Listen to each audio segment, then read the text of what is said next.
Hello friends. सो फिर से आपकी जेएसपीएस फेलोशिप जो जापान में काम करने के लिए फेलोशिप है वो ओपन हो गई है। तो मैं उसकी इंफॉर्मेशन आपके लिए लेकर आई हूँ। अगर आप एक रिसर्चर हैं, आइदर आप पीएचडी कर रहे हैं या आपने पीएचडी कर ली है, तो दोनों ही सर्कमस्टांसेस में आपके लिए एक इम्पॉर्टेंट इन्फॉर्मेशन हो सकती है।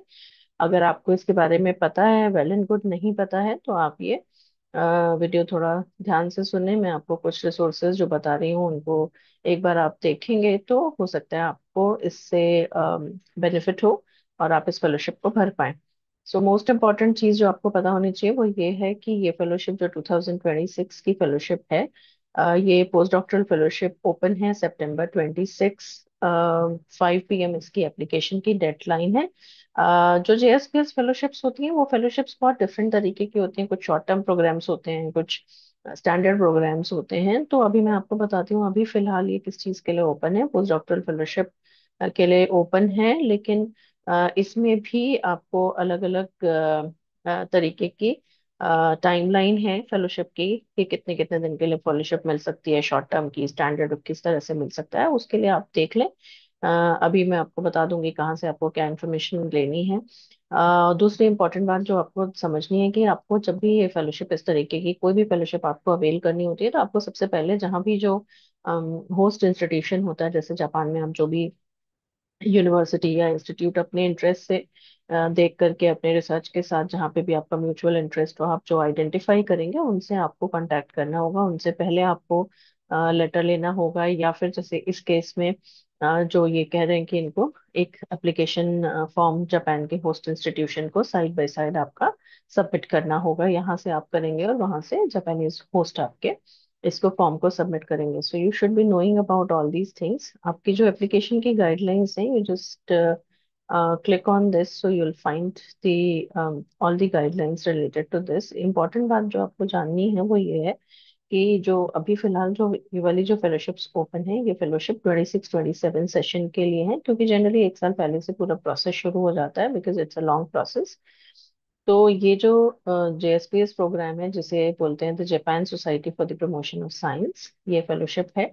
और ये fellowship humanities, social science, natural science सभी प्रोग्राम्स में के लिए ये फेलोशिप दी जाती है। सभी सब्जेक्ट्स में ये फेलोशिप है। कैटेगरीज जो हैं इसकी, वो एक कैटेगरी है पोस्ट डॉक्टरल फेलोशिप की और एक कैटेगरी है invitational fellowship. So post doctoral category जो है उसमें भी स्टैंडर्ड और शॉर्ट टर्म है। स्टैंडर्ड में आपको जो एक्सीलेंट पोस्ट डॉक्टरल रिसर्चर्स हैं ऑलरेडी, जो पीएचडी कर चुके हैं और आगे जाकर के थोड़ा सा किसी लीड लीड इंस्टीट्यूशन में जापान में जाकर के काम करना चाहते हैं, उनको 12 to 24 मंथ्स की अपॉर्चुनिटी मिलती है जाकर के काम करने की, along with the fellowship. Likewise short term fellowships उनके लिए हैं जो अभी प्री या पोस्ट डॉक्टरल रिसर्चर हैं, और सिर्फ 1 to 12 मंथ्स के लिए उनको जाकर के किसी जापानीज इंस्टीट्यूशन में काम करने की अपॉर्चुनिटी दे सकता है। लाइकवाइज इनविटेशनल जो फेलोशिप्स होती हैं वो जो ओवरसीज रिसर्चर हैं जिनका बहुत अच्छा एक्सीलेंट एकेडमिक रिकॉर्ड है, उनको 2 to 10 मंथ्स के लिए मिल सकती है, जो लॉन्ग टर्म विजिट्स है। और शॉर्ट टर्म विजिट्स के लिए 14 to 60 डेज के लिए मिल सकती है, जो जिनमें एक्सचेंज प्रोग्राम्स होते हैं। शॉर्ट टर्म में डिस्कशंस, ओपिनियन एक्सचेंजेस या लेक्चर्स वगैरह की एक्टिविटी करने के लिए ये फेलोशिप मिलता है।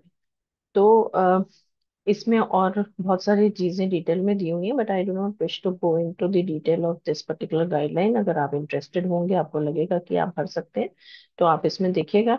दूसरी इंपॉर्टेंट चीज जो मैं आपको बताना चाहती हूँ वो ये है कि इसमें एक रिव्यू सेक्शन टेबल है। इस टेबल में basically they have shown all kinds of topics. जो भी, जैसे आपका जो भी टॉपिक है, आप जिस भी स्ट्रीम में हैं, केमिकल साइंसेज में, इंजीनियरिंग साइंसेज में हैं, ह्यूमैनिटीज में हैं, तो उससे रिलेटेड आपको इसमें से टॉपिक मिल सकता है कि किस तरीके के टॉपिक्स पे आप काम कर सकते हैं, किस तरीके के लोगों को आप कांटेक्ट कर सकते हैं। तो आप इसको देखिएगा सेक्शन टेबल में जा करके। फिर दूसरी इंपॉर्टेंट चीज जो आपको पता होनी चाहिए कि एप्लीकेशन की गाइडलाइंस भी हैं यहाँ पर, जिनको आप डाउनलोड कर सकते हैं। कि आपको फॉर्म 1 भरना है रेफरेंस के लिए, फिर आपको डिफरेंट तरीके के फॉर्म्स दिए हुए हैं, उनके स्टैंडर्ड फॉर्मेट्स दिए हुए हैं। आपको पीडीएफ में आपको भी डॉक्यूमेंट अवेलेबल हैं, वर्ड डॉक्यूमेंट्स भी अवेलेबल हैं। लेटर ऑफ रिकमेंडेशन का सैंपल है, जो लेटर ऑफ रिकमेंडेशन आपको यहाँ से इंडियन इंस्टीट्यूट से चाहिए, जहाँ यहाँ इंडियन जहाँ भी आप काम कर रहे हैं, आपके सुपरवाइजर हैं, आपके साथ जिन लोगों ने काम किया है, सीनियर्स हैं आपके, आपकी फैकल्टी है, उनसे आपको रिकमेंडेशन, जनरली दो रिकमेंडेशंस चाहिए होती हैं। One is majorly mostly from your supervisor, and one is from somebody else with whom either you have worked or who has closely monitored or observed your work. And then आपको recommendation दूसरी आपको Japanese host से चाहिए। तो सबके instructions यहाँ पे आपको दिए हुए हैं, सबके एप्लीकेशन फॉर्मेट्स दिए हुए हैं, आप देख सकते हैं और आराम से इसको देख करके डिटेल में भरें। बहुत ज्यादा डिटेल में नहीं बताऊंगी मैं इसको, क्योंकि सारी चीजें यहाँ पे दी हुई हैं, everything is very clear cut. मैं सिर्फ आपको बता रही हूँ एप्लीकेशन फॉर्म से रिलेटेड आपके इंस्ट्रक्शंस भी दिए हुए हैं, सिलेक्शन प्रोसेस कैसे होगा वो भी दिया हुआ है, डिफरेंट तरीके के फॉर्म्स भी दिए हुए हैं। तो अगर आपको लगता है आप एलिजिबल हैं, एक रिसर्चर हैं, पोस्ट डॉक्टरल अपॉर्चुनिटी चाहते हैं, आइदर पीएचडी में है या प्री पीएचडी में है, आपने पीएचडी कर लिया है, और या फिर आप एक फैकल्टी हैं और थोड़ा सा अर्ली करियर में हैं, तो भी आप ये अपॉर्चुनिटी अवेल कर सकते हैं। डिफरेंट तरीके की फेलोशिप्स हैं, जो भी आपके हिसाब से आपको सुटेबल लगे आप उसमें अप्लाई कर सकते हैं। Wish you all the very best.